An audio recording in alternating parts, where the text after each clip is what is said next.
Attention all Americans, we are anonymous. In early December of 2012, a crazy person in Connecticut went to a school and killed 20 school children and a number of adults. The attack in a theater in Colorado was the act of a crazy person. There are always some crazy people, and there are already laws in place making it illegal for them to obtain or to use them.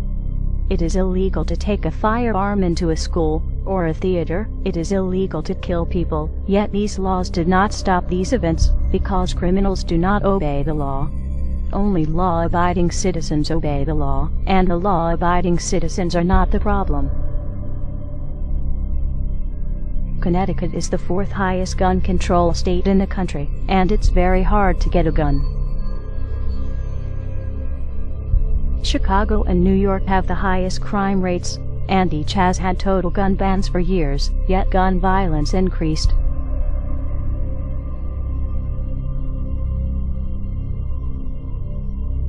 Mexico has a total gun ban for all citizens, but in the last 3 years, more than 55,000 people have been killed by guns, because only the drug cartels and criminal government have them.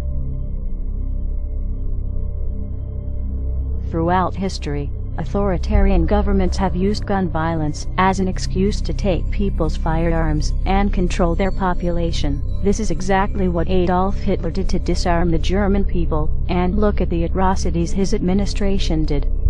Obama has been working hard to try and ban all semi-automatic weapons and shotguns, while at the same time increasing the weapons and firepower that police and government agencies have.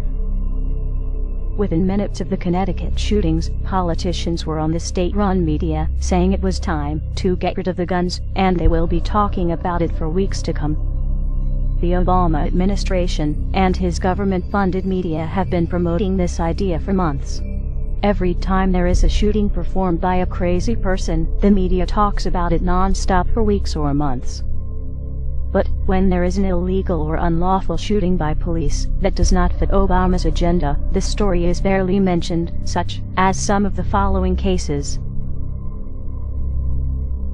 August 2, 2012. Travis Carter was shot in the head while handcuffed in a patrol car in police custody. Police claim he hid the gun and shot himself, even though he already told his girlfriend they would go to a movie when he got out.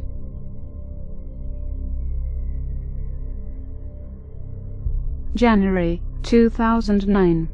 Bart police officer Johannes Messel shoots and kills a handcuffed, restrained, unarmed man, while multiple other police officers are around.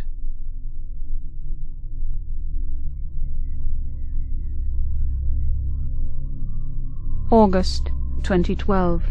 A man at the Empire State Building has killed a co-worker, and the police showed up and unleashed a hail of gunfire at the man, killing him, and the police bullets also injured many pedestrians.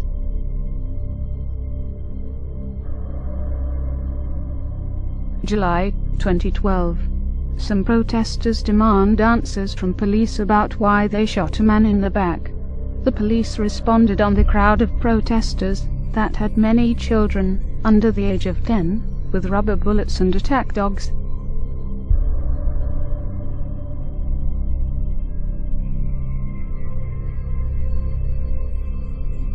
These stories got barely a whimper out of the press, and certainly did not get the coverage of several weeks, even though they are just as newsworthy. In addition, are the other major violent crimes where firearms were not even used. August 2007, Connecticut. In a home invasion, a wife and 2 children were murdered. The wife and youngest daughter were also victims of sexual assault. Only the husband survived, and he was badly beaten.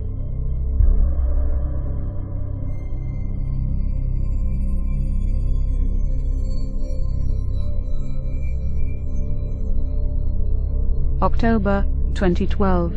A mother and her 2 children were brutally murdered in California home. The suspect did not choose a firearm.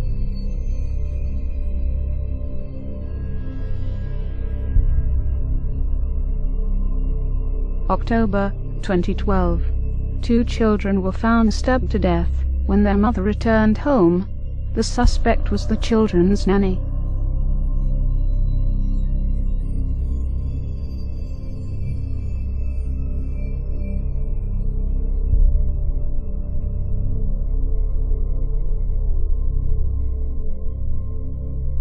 September 2012. Siblings' throat slit by intruder.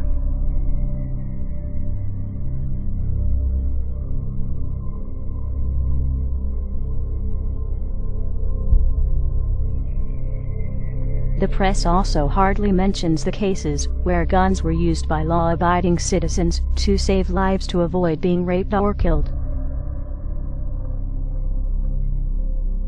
October 2012.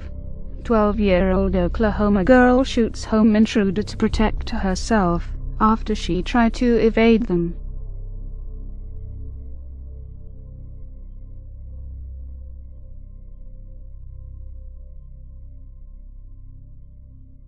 January 2012.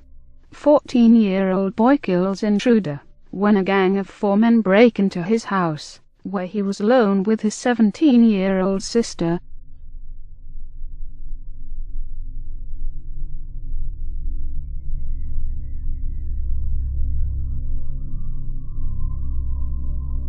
Many would have you believe that guns are the cause of violence, but that is like saying fat people are obese because they have forks and spoons. It is caused by the person that commits the acts, not the instrument they used. If guns were the cause of the violence, then the police would be committing more violence with guns and would need disarmed instead of being more heavily armed. And the military and National Guard should never be used to perform law enforcement duties. Other Anons and many other people, including Alex Jones and many others, have provided lots of evidence over the years to these facts. It has been known, predicted by many for several months, and in some cases years, that Mr. Obama's intentions are to confiscate all firearms, or at least as much as he can, to make it easier to usher in a fascist police state, to establish a one-world government, and under a one-world currency system. It was a tragedy in Connecticut, where the school children were murdered by a crazy person, and, as we have demonstrated in this video, there are countless cases where the press did not report on it as much, because it was not on a political agenda.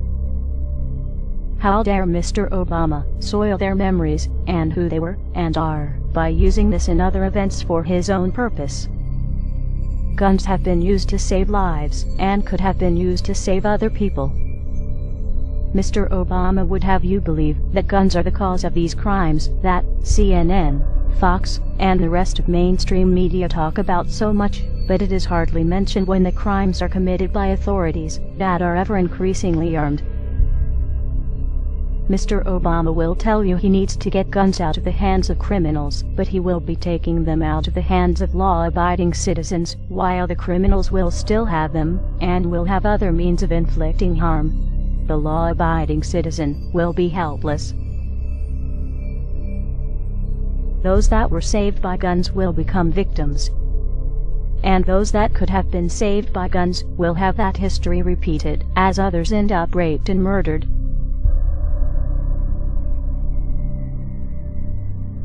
Mr. Obama, the Second Amendment of the U.S. Constitution does not talk about an army. That is covered elsewhere in the Constitution. It does talk about a well-regulated militia, which is made up of civilians with their own weapons. The Second Amendment of the U.S. Constitution does not talk about protecting government or government resources, but it does talk about being necessary for the security of the free state. The Second Amendment of the U.S. Constitution does not say a single word about hunting or sport, but it does say, "The people's right to keep and bear arms shall not be infringed." To the American people, as many laws have been banning firearms in cities such as Chicago, New York, and Washington, D.C., have been implemented, and, as the courts get them, they are now being overthrown as unconstitutional. Even if they were not ruled on, they are an infringement to your Second Amendment rights, and you have no obligation to obey it, and the courts have no obligation to enforce it. No one is bound to obey an unconstitutional law, and no courts are bound to enforce it. Mr. Obama, as the chief law enforcement officer of the country, you are responsible for the conduct of those under your command. There will be no further tolerance of any of the following: any act to infringe on any of the Bill of Rights, as identified in the U.S. Constitution.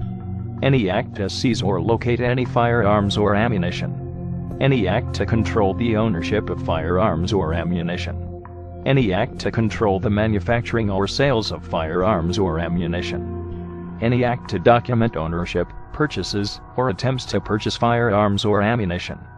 Any act to deploy or stage for deployment any military forces or government employees or agents thereof, for the purpose of asserting control over the population, or the rights of the people, or the states, as defined in the U.S. Constitution, such as would be used in martial law. Any act to write, form, negotiate, enter into, or comply with any international treaty that would or could do any of the points mentioned previously. Read versus Covert, 354 U.S. 1, 1957. Treaties do not confer powers not authorized by Constitution.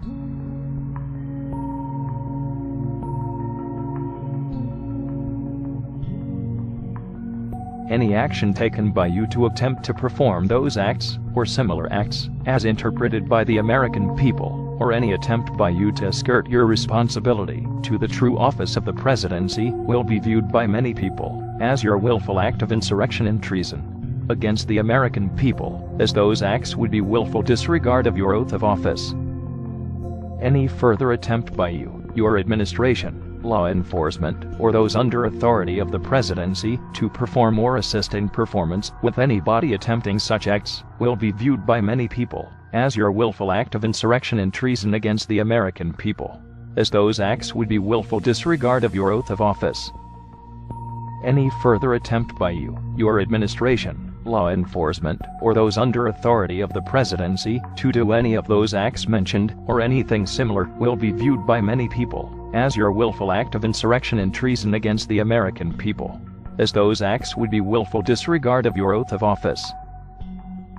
Upon such acts, it is the responsibility of the Vice President and Cabinet members to immediately exercise their authority under the 25th Amendment of the U.S. Constitution to remove you from office. Failure of such act may be viewed as an act of insurrection and treason by the Vice President and Cabinet members, as such failure would be willful disregard of each of their oath of office. Upon failure of the Vice President and Cabinet members to perform such duty of your removal, it then falls on Congress to immediately force your removal by legal means. Failure of any member of Congress to perform such duty, or to hinder it in any way, will be viewed by many people as an act of insurrection and treason against the American people, as such failure would be willful disregard of each person's oath of office. Upon failure of the Congress to perform such duty, it will be the responsibility upon the United States Supreme Court for failure to act in past or present to rectify said situation, and as such will be viewed by many people as an act of insurrection and treason against the American people, as such failure would be willful disregard of each Supreme Court justice's oath of office. Upon failure of all the aforementioned bodies to perform such duty, it will be the authority and duty of any and all members of the United States Armed Forces to remove the President, Vice President, Cabinet members, and members of Congress, and the U.S. Supreme Court justices from power by military force. Failure by all military members to perform such duties will constitute as an act of civil war against the American people by said authorities. This video has links to other sources. This is for news and education reasons, and so falls under fair use. But no doubt, some people will try and have it removed. Download it and re-upload it, or pass it along. Let the truth be known. We are anonymous. We do not forgive. We do not forget.